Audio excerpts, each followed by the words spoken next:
Assalamualaikum warahmatullahi wabarakatuh. Kami dari kelompok 1 IPA akan menjelaskan bab 7 materi bioteknologi dan peranannya dalam kehidupan. Izinkan kami memperkenalkan diri dimulai dari yang paling kecil.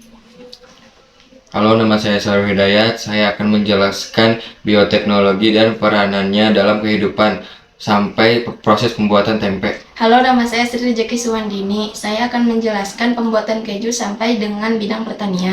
Halo, perkenalkan nama saya Leli Situnar Halifah. Saya akan menjelaskan tanaman teknik sampai bidang kedokteran.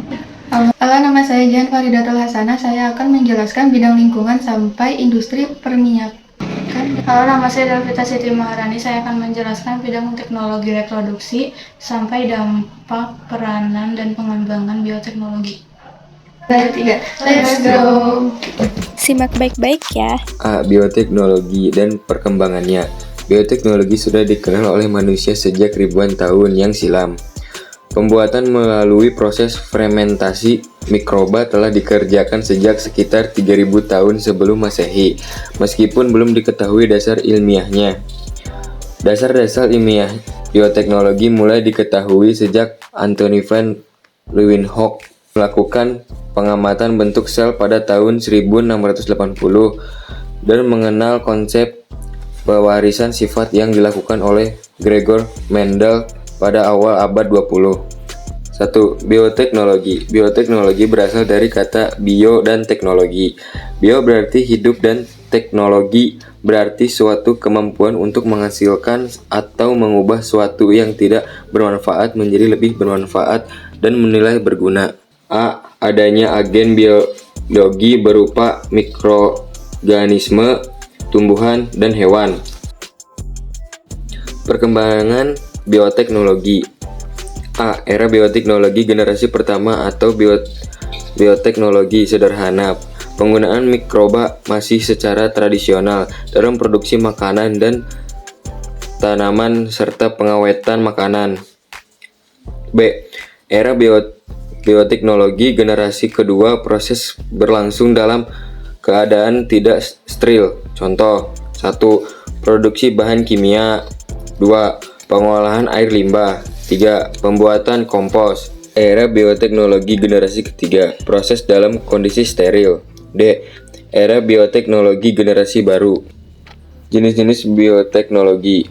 Bioteknologi terdiri atas dua jenis, yaitu bioteknologi konvensional dan bioteknologi modern. Perbedaan kedua jenis bioteknologi terdapat pada penerapan prinsip blok kimia pada pembuatan produk. A. Bioteknologi konvensional. Bioteknologi konvensional manfaatkan mikroorganisme secara langsung melalui fermentasi tanpa melibatkan prinsip biokimia. Kelebihan penerapan bioteknologi konvensional sebagai berikut. 1. Biaya produksi relatif lebih murah.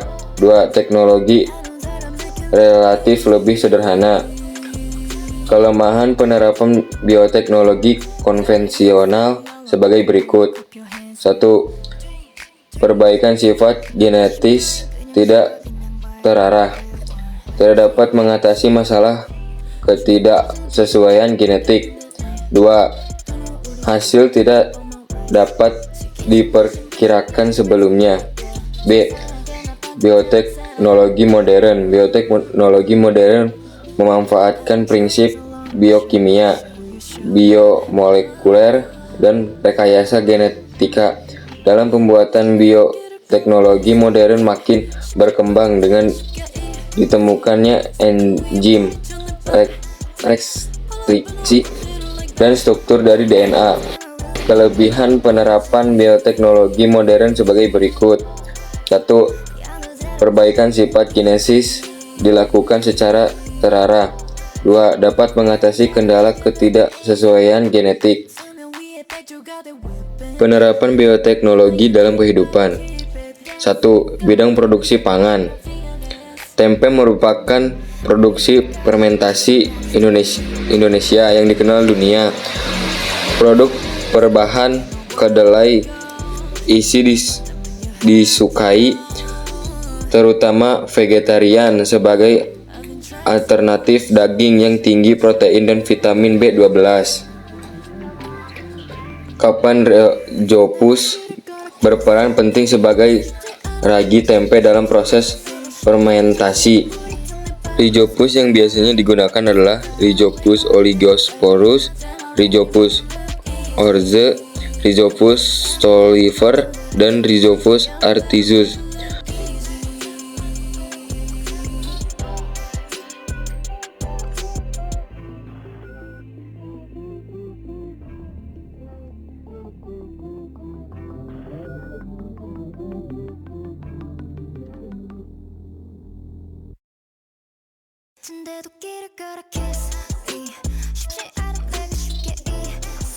A.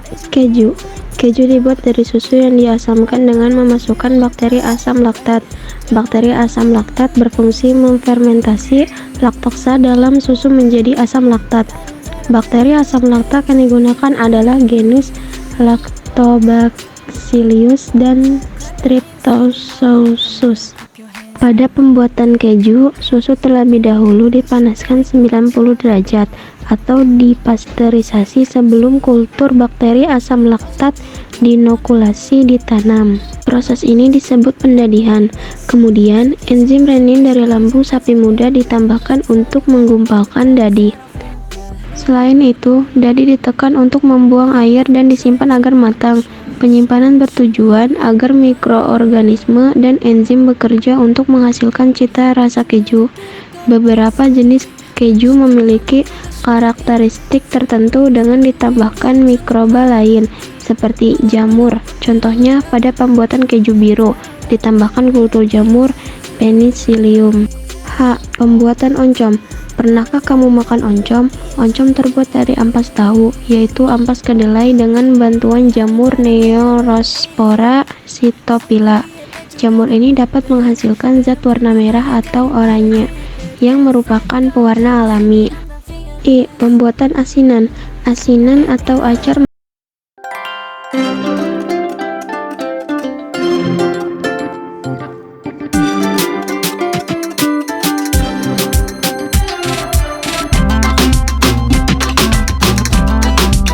protein sel tunggal yang berperan dalam mengubah bahan pangan. A. Mikroorganisme untuk mengubah bahan pangan. Bahan pangannya yaitu susu, kedelai, singkong, gandum, air kelapa, kubis, kacang tanah, dan ketan. B. Mikroprotein. Mikroprotein merupakan produk makanan yang berasal dari miselium, jamur, fusarium, graminearum untuk membuat makanan ringan. Protein sel tunggal. Protein sel tunggal adalah senyawa protein yang berasal dari makhluk hidup bersel satu. Istilah protein sel tunggal digunakan untuk menyatukan protein mikroba yang membedakan dengan protein yang berasal dari hewan dan tumbuhan. 2. Bidang pertanian. Pertanian merupakan salah satu kegiatan penting manusia untuk menyambung kehidupan. Sebagai negara agraris, Indonesia banyak menyumbang hasil panen yang melimpah untuk mencukupi kebutuhan pangan bagi masyarakat. Kualitas dan kuantitas dari hasil panen menjadi poin penting bagi industri pertanian untuk memaksimalkan hasil panen sebaik mungkin dalam memenuhi kebutuhan pangan masyarakat. Berdasarkan prinsip totipotensi. Totipotensi adalah kemampuan setiap sel untuk berkembang menjadi suatu individu lengkap melalui proses regenerasi. Bagian yang ditumbuhkan melalui kultur jaringan disebut eksplan. Eksplan yang digunakan biasanya dari jaringan tumbuhan muda, misalnya ujung akar, tunas, dan daun muda. Selama kultur berlangsung, faktor lingkungan seperti cahaya, temperatur, kelembapan, dan pH diatur pada kondisi yang paling sesuai untuk pertumbuhan eksplan. Teknik kultur jaringan sangat menguntungkan dalam perbanyakan tumbuhan bernilai tinggi. Selain itu, tanaman langka yang terancam punah dapat dilestarikan dengan memanfaatkan kultur jaringan. B. Tanaman transgenik. Bibit tanam dapat ditingkatkan kualitasnya melalui pendekatan bioteknologi. Peningkatan kualitas bibit tanam berdasarkan pada 4 kategori peningkatan, yaitu peningkatan kualitas pangan, resistensi terhadap hama atau penyakit, toleransi terhadap lingkungan, dan manajemen budidaya. Bibit tanaman unggul dihasilkan dengan cara rekayasa genetika, dikenal dengan nama tanaman transgenik, seperti jagung bete dan kapas bete. Apa sih tanaman transgenik? Tanaman transgenik adalah tanaman yang di dalamnya mengandung gen hasil transformasi. Gen yang ditransformasikan berasal dari spesies yang sama atau berbeda, bahkan bisa berasal dari organisme yang berbeda. Contoh tanaman transgenik adalah padi emas yang di dalamnya terdapat 3 macam gen yang ditransformasikan. C. Hidroponik. Hidroponik merupakan cara bercocok tanam tanpa menggunakan tanah sebagai medium menanam tanaman.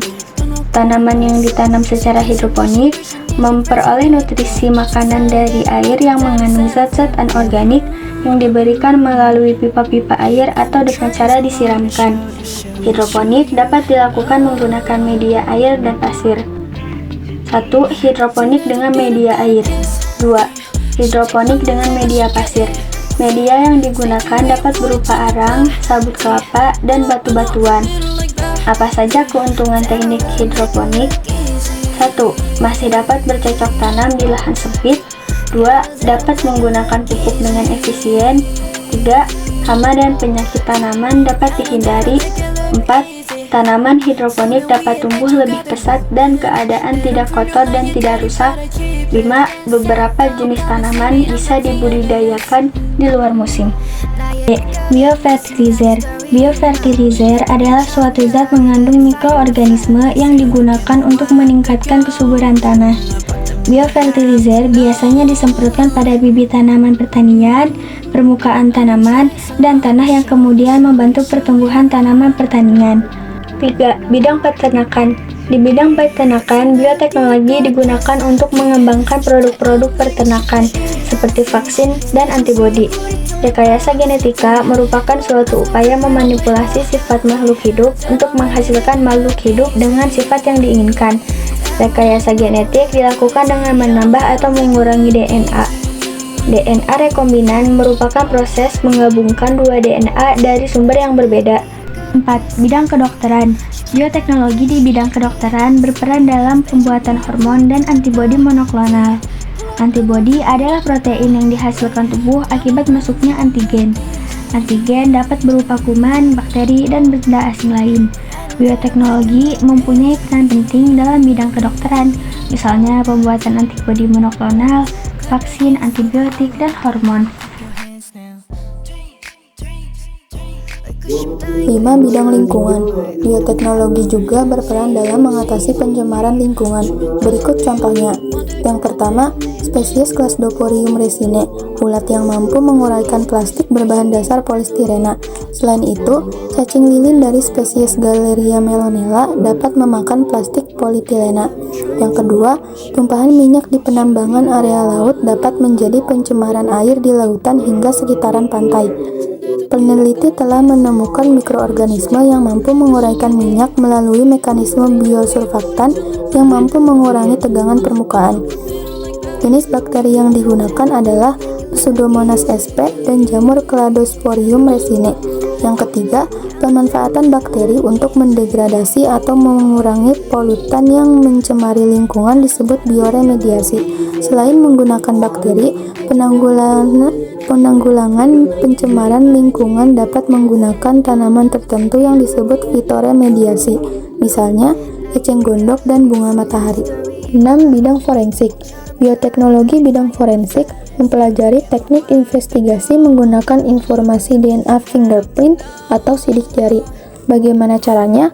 Analisis DNA fingerprint dimulai dari pengambilan sampel bagian tubuh tertentu. Setelah didapat sampel, dilakukan isolasi untuk mendapatkan sampel DNA.